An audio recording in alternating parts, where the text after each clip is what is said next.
I was there when it began, though I wish I hadn't been.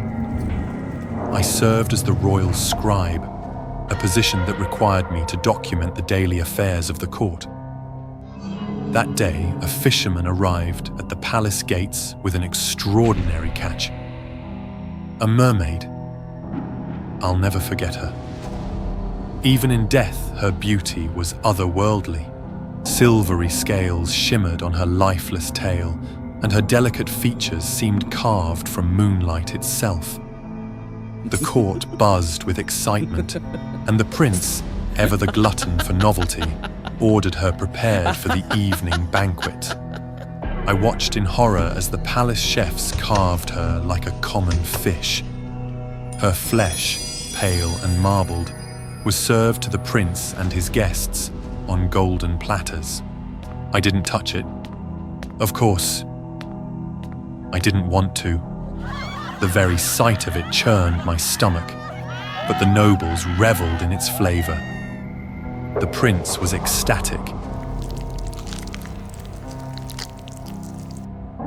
"This is no mere meal," he declared, his lips slick with grease.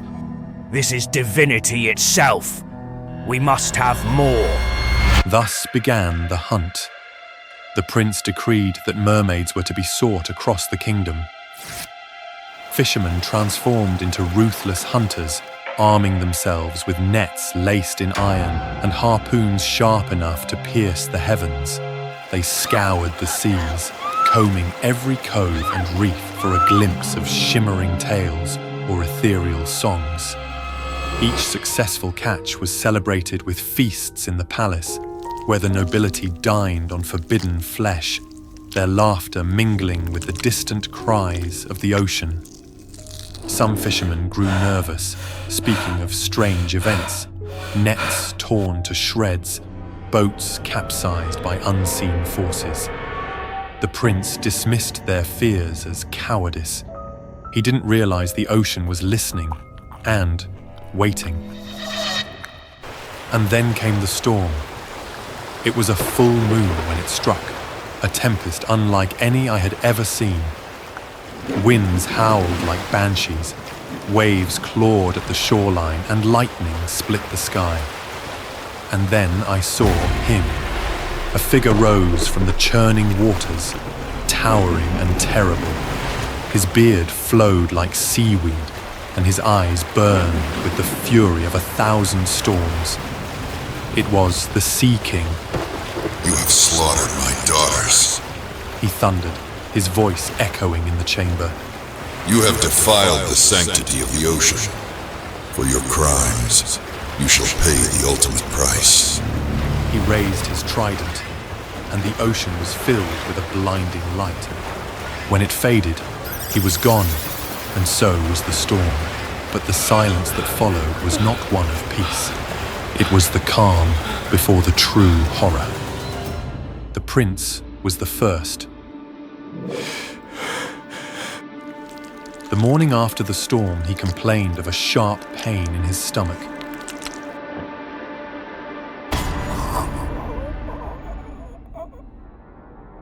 By midday, he was writhing on the floor, his screams piercing through the castle walls. His body convulsed, his face twisted in agony, and then, with a sickening crack, his stomach tore open. From his mutilated body emerged a figure, twisted and grotesque. It was the mermaid, the first one we had killed. But she was no longer the ethereal beauty we had seen before. Her eyes were hollow, her skin decayed, and her mouth twisted into a ghastly smile. "Did you enjoy your feast, my prince?" She hissed, her voice dripping with malice. Before anyone could react, she leapt through the window and vanished into the sea. But it didn't stop there. One by one, those who had eaten mermaid flesh fell victim to the curse. Their bodies were torn apart from the inside, each one birthing another grotesque mermaid. The palace became a slaughterhouse filled with the sounds of tearing flesh and desperate screams. I watched in horror as the mermaids, now undead and ravenous, swarmed the sea. They had not at all lenient with the humans who had once devoured them. Instead, they hunted us with an insatiable hunger. Their haunting songs lured the unwary to their doom. Men, women, children, none were spared. Those who heard the melody found themselves drawn to the water, unable to resist. I saw them walk into the waves as if in a trance, only to be dragged under by pale, decaying hands. The kingdom fell into chaos. The towns near the coast were abandoned, their inhabitants fleeing inland, but even distance offered no safety. The mermaids hunted relentlessly, their voices echoing across the hills. I fled with a small group of survivors, hiding in the ruins of an old chapel. We barred the doors and covered our ears, but the songs still found their way in, seeping through the cracks like poison. One by one, my companions succumbed. I alone escaped, though the songs still haunt my dreams. Now I live in exile, far from the cursed shores, but I know the mermaids are still out there, waiting beneath the waves. Their beauty is a lie, a trap for the unwary. If you ever find yourself near the coast and hear a song that tugs at your soul, remember my warning. Run. Run as far and as fast as you can. Because if you don't, you won't just lose your life, you'll lose yourself.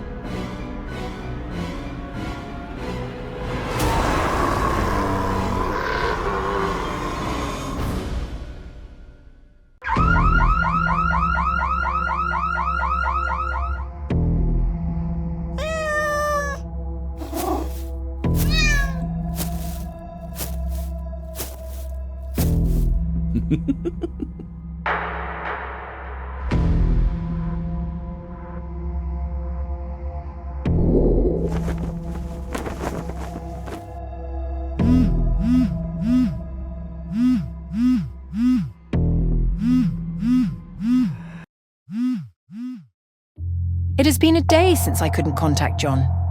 I smirked to myself. After everything I had done, I still couldn't keep him. Hey, Anna. Suddenly, John's gentle voice rang out, startling me as I looked over. John appeared before me with a gentle smile. His smile made my heart race. But outwardly, I still calmly looked at John, like neighbours with meaningless small talk. Suddenly, he told me that this time he only came back to pack his things before moving back to his hometown to marry the girl his parents had chosen for him. I couldn't hear anything John said after that, nor did I know when he left. Does this mean I have no chance left? Hello, dear Anna. It's been a long time. Which? That voodoo doll of yours, I can make it stronger for you. Of course, I will do anything to have John back. Even if it means doing something crazy, like using a voodoo doll. The person who called himself the witch contacted me a few months ago. He gave me a voodoo doll and instructed me on how to use it to attract John's energy. And the doll really worked. John gradually became more proactive with me, but that still wasn't enough to keep him by my side forever. This time, to increase the power of the voodoo doll, the witch suggested that I use my own blood to nourish the voodoo. Make John cancel the engagement immediately. I could feel the doll actively sucking my blood like a real living creature. That made me a bit uneasy. But when John texted me that there was a problem with the wedding arrangements, the joy made me ignore all the warnings in my heart and truly believe in the power of the doll. As such, I became more and more dependent on the voodoo doll. I nurtured the doll more enthusiastically, feeding it more blood. And in return, the doll made John and me closer, to the point where I was ready to confess to John and believe that he couldn't refuse.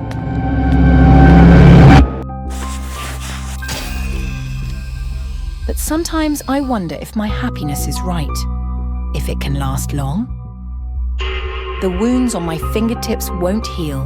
My hair is falling out uncontrollably. My body is emaciated. All signs are warning me that my body is not okay at all.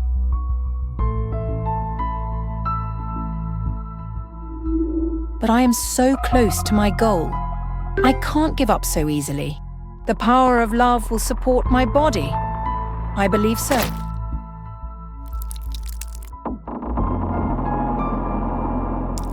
As long as I have John, I am willing to give up everything. And I am determined. Tonight, I will confess to John. John will be mine forever. I'm sorry, but I only see you as a sister.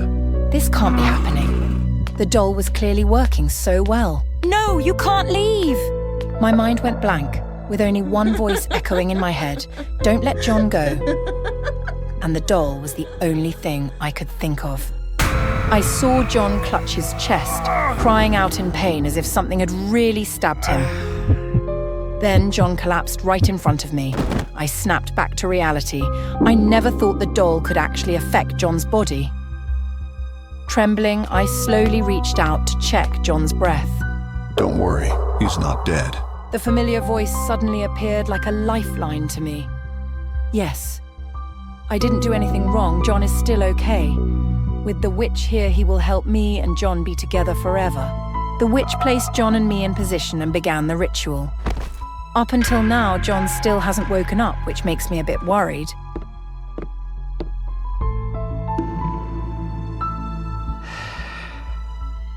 But when the witch swung the antique clock in front of my eyes, I felt my body become light, my soul unusually peaceful, as if I had entered another world. Is John proposing to me? Overflowing with happiness, I felt like everything was finally mine. Suddenly, John's face twisted, his body covered in blood, his eyes filled with hatred as if he was seeking revenge. I screamed in fear and the space around me began to collapse. I sighed in relief, realizing it was just a nightmare. The scene before me changed once again. I saw John driving alone in the forest. Suddenly, he screamed in pain and pulled his legs up onto the driver's seat. A sense of danger struck my mind, my eyes glued to John's car as it lost control. Helpless, I closed my eyes in fear. Then a terrible crash sounded. I opened my eyes. I found myself standing next to a crashed car, and inside, John was lying motionless. A horrifying truth flooded my mind. John was dead, and I was the one who killed him. I screamed in agony, but the witch's mocking laughter echoed all around.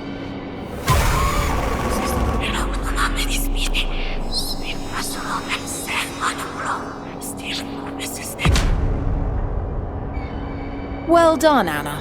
Your weakened body and shattered soul make you the perfect puppet for me.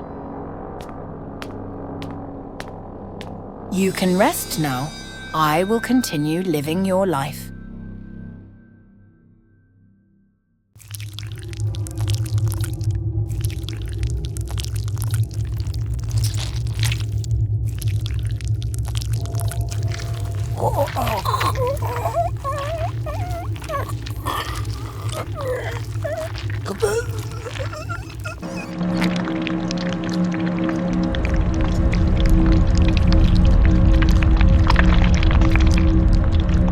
It was a nightmare. Just a nightmare. I sucked in deep breaths, trying to calm myself, but the lingering terror clung to me, an unshakable sense of dread. Sienna! My mother's voice called from downstairs. Take the food out to Rex. Of course, the one task I hated more than anything. Feeding the dog in the garden. My garden. The one teeming with snails and slugs, their slimy trails glittering under the sunlight like some grotesque display. I groaned, but pulled myself out of bed, still shaken from the nightmare. I hated slugs. More than hated, I was terrified of them. Molluscophobia. It wasn't just disgust, it was something deeper. a fear that rooted itself in my bones, an irrational terror that made me freeze at the very sight of their slimy bodies. I grabbed the dog's bowl and trudged outside. The garden was exactly how I feared, overrun with snails. They were everywhere, clinging to the plants, slithering across the stones. I could barely handle it, but I had no choice. Rex needed his food, and I needed to get this over with. I bit my lip and forced myself to kneel, the feeling of panic rising with every second. Slowly, carefully, I put the dog's bowl down. As soon as I set the bowl down, the snails began to appear, like they were drawn to it. One by one, they slithered forward, their grotesque bodies glistening in the light. I tried to be brave, but the more I pulled off, the slower I became. My hands were shaking and I could feel my skin crawling just from being near them. Then, I felt it, an itch on my arm. I glanced down and my stomach lurched, a snail crawling up my arm. I swatted it away, but before I could react, I saw another one. Then 2, then 5, 10. They were all over me, covering my arms, my legs, creeping up my skin.